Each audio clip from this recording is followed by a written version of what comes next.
Hi, I'm Robin. And I'm Chris. Together we're the Gen X couple.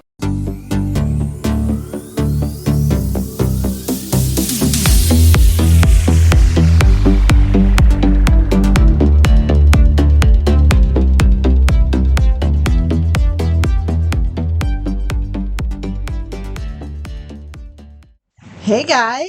Take one. Hello, everyone. So, if you guys have ever heard the song The Way by the band Fastball, I think it's from the 90s, maybe around the early 2000s. I forget. I have. No, you have, because you're going to know why in 1 second. I'm going to tell you why. And I say this to you every time the song comes on the radio, that it's a true story.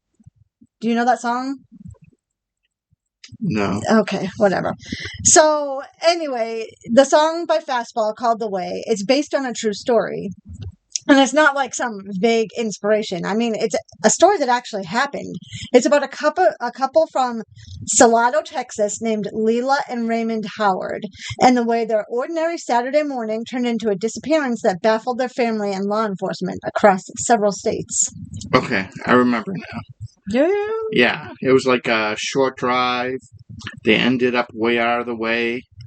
But I don't think know the full sequence. Okay. So let's start from the beginning. Okay.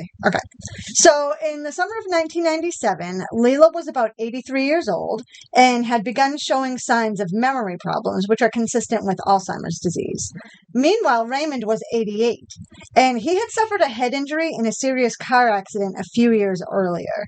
He had needed brain surgery to relieve some swelling, and although he survived the accident, reports indicate that he still dealt with some effects from that injury. He had headaches and some lingering cognitive issues long after the recovery from the accident. Despite these health concerns, they lived a relatively normal life, and one of the things they enjoyed doing together was attending a local event every year called the Pioneer Day Festival in Temple, Texas.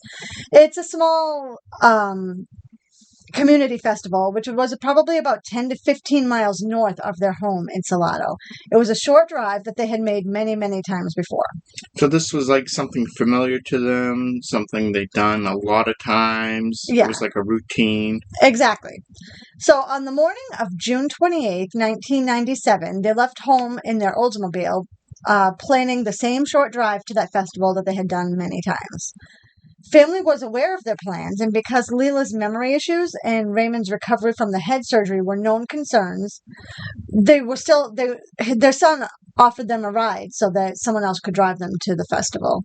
But Lela and Raymond both declined and chose to drive themselves. Lela was behind the wheel driving when they left, and Raymond was riding shotgun in the passenger seat. They set out expecting to be back home by about mid-afternoon. When they didn't show up at Pioneer Day, family members began to wait and wonder what was going on. By about 5 p.m., they still hadn't returned, and of course, people started getting concerned. By 8 p.m., there was no sign of them at home or the festival, and so the police reported them as missing people to the police. So the family knew something was off. They should have been there, and they weren't, and they weren't at their house. So something's going on. Exactly. Investigators and family checked their home and noticed some small but telling details. Clothes were laid out as if packed for a day trip. Otherwise, the house was relatively unchanged. Their pet cat was still inside the house, but the cat didn't have any food or water left. The calendar inside the house was set back to February, which was months earlier. And these things made authorities consider that the couple might have been confused or disoriented somewhat along the way. The earliest follow-up sighting after they had left Salado was at a Walmart in Temple, that same town that they lived in, or the festival was in, sorry. And it wasn't very far from the starting point of where they left. A greeter remembered seeing Lela and Raymond that afternoon coming in for coffee. They seemed polite and normal, nothing unusual, and that was the last confirmed sighting in Texas. So does the trail go cold after that? Not entirely. On June 29th, the day after they disappeared, officers in Arkansas encountered a car matching the Howard's Oldsmobile in rural Logan County. One deputy pulled it over because the headlights were off at night. Lela and Raymond were inside. They were polite and seemingly calm. And when asked for their destination, Lela said they were trying to get back to Texas, but the deputy advised them that they were headed in the wrong way. He even pointed out that they were hundreds of miles away from home and offered directions toward I-40 to help them to get closer back to Texas, all without knowing at that time that they were officially reported missing people. And because it was before the report had reached the national system. Oh, so like in Arkansas, officers had no idea they were searching for missing people? Right. The missing persons alert hadn't reached that area yet. So about an hour after that first stop in Yell County, a second deputy pulled over the same car, this time because Lela was driving with her high beams on. Once again, the deputy gave her directions and let them continue on their way. Neither officer at that time knew what was happening and that the couple had been reported missing in Texas. That's so wild. So many miles from the destination, and I kind of feel like those cops should have paid more attention. Especially, they were like old. Yeah. They were in their 80s. That's old. I kind of feel the cops let the ball drop here because they should have realized those people needed more help. Yeah, maybe not. But if they were acting calm and they seemed like they knew where they were going, it maybe just didn't even click. Yeah. I don't know. It's hard to say. It is. But after those two confirmed police contacts, there were other reports of sightings, but none of them could be verified. Some people said they saw a couple matching their description at an Arkansas farmer's market on July 3rd, which would have been 5 days after they left home. Authorities even began coordinating searches across multiple counties in Arkansas, which were Logan, Yell, and Garland, as well as neighboring states. At one point, reports say as many as 11 states were alerted about the missing couple because no one could figure out how such a short trip could turn into such a long disappearance. So over this first week, the search efforts expanded so much to 11 states. Exactly. The story of an elderly couple missing on a short drive caught national attention. By July 2nd, the Austin American-Statesman, which sounds like it's out of Austin, Texas, had published a front-page report with the headline, "Elderly Salado Couple Missing on a Trip to Nowhere." The paper described how the couple's 15-mile drive had effectively become a 500-mile-plus journey with no destination. Investigators continued working on leads. They checked gas stations, diners, back roads, and any locations where they thought the Howards might have stopped. So were they able to trace their likely route? Authorities did their best, using the confirmed stops and sightings as clues, but the couple's path was pretty erratic. They didn't return to Dallas, Fort Worth, or Salado along major highways that would have taken them the easy way. Instead, they kept going northeast into Arkansas, which was confusing because that direction was away from their intended destination in Temple, or their home. Officers in Arkansas realized later that the pair had been pulled over before the missing persons alert had entered their system, and which is why those early contacts didn't trigger recognition. Okay, that makes more sense. So there was like a period where law enforcement didn't know that these people were missing. Yeah, which I did say. Love you. Right. So the search teams in Texas were combing roads out in Temple and Salado. Trackers in Arkansas were also checking reported sightings after word began spreading.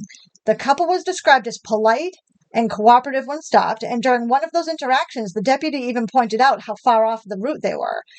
It was as if they were lost and trying to get back home without realizing how far they had drifted off their intended path. So were they able to find like any gas purchases or credit card activity along the way? Investigators checked various records, including phone and credit card history, but found no significant activity that helped them narrow down their path. Their car, which was a maroon Oldsmobile Delta 88, I don't even know what that is. I should actually Google that. It was running and functional when last seen, and they seemed to keep driving without making further stops that left clear records. Investigators concluded that the couple never made it to the Pioneer Day Festival, which I think everybody knew at that point because nobody saw them there, and that once they left Walmart and Temple, they were already on a route that took them deeper into unfamiliar territory. So that's how far from home they ended up by time of those police stops and those sightings. They were so far from home. Yeah. And after the Howards didn't arrive at the festival, of course, family was super concerned. Hal Copeland, which is Lela's son, actually went over to their house that evening that they left, which was June 28th, to check on them. And he noticed that there was nothing amiss inside the home, but obviously that they weren't there. And Hal reported to investigators later that this was not their normal routine. He explained that they always had certain habits and that this disappearance was completely out of character for them. So the son was able to explain to the police that this is not normal, this is not ordinary. Right. Them missing was highly dangerous. Exactly. And that context was critical for investigators because it helped them understand that the couple wasn't just delayed, they were likely disoriented and had driven far away from home. And that's what prompted the law enforcement officers to start border search efforts in Texas and eventually the neighboring states. So fast forward to July 12th, 1997. Hikers in Hot Springs, Arkansas found their maroon Oldsmobile at the bottom of a 25-foot ravine, partially hidden by brush. Inside was Raymond, still in the passenger seat. Lela had crawled a short distance from the vehicle, and her purse and car keys were with her. Investigators noted that there were no skid marks on the road above, suggesting that the couple didn't even attempt to brake or maneuver before going off the edge. The vehicle was estimated to have been moving roughly 50 miles an hour at the time it went off the road. So Lela actually exited the car and tried to move away from the wreck, trying to get help. Yeah, exactly. The evidence suggests she opened the passenger door, took her purse and keys, and crawled roughly 20 feet away before succumbing to her injuries. And like I said, Raymond remained in the vehicle, and both deaths were ultimately attributed to injuries from the crash. There was no foul play, just to be clear. Investigators combined this with Hal's statement about their routines and the couple's known cognitive health issues to understand how a short familiar trip could end up hundreds of miles away from home. And that must have been devastating to the family. I'm sure. But it also did explain that long string of sightings. Every interaction they had along the way, the Walmart stop and the Arkansas police stops, were consistent with two disoriented but polite individuals just trying to get back home. None of it suggested that there was any intent of foul play toward them.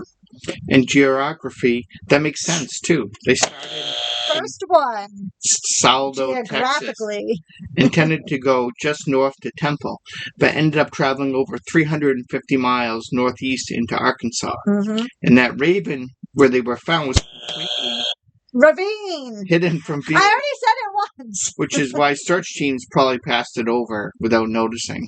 Exactly. Dense brush, narrow rural roads. That's hard to say. Rural roads. I said it. Don't even put your hand over the buzzer. I said it. I just said it was hard to say. It's like a tongue twister. Those roads and the hilly terrain made it almost impossible to spot the car from above. So the discovery by the hikers that day finally gave closure to a case that had captured attention across multiple states.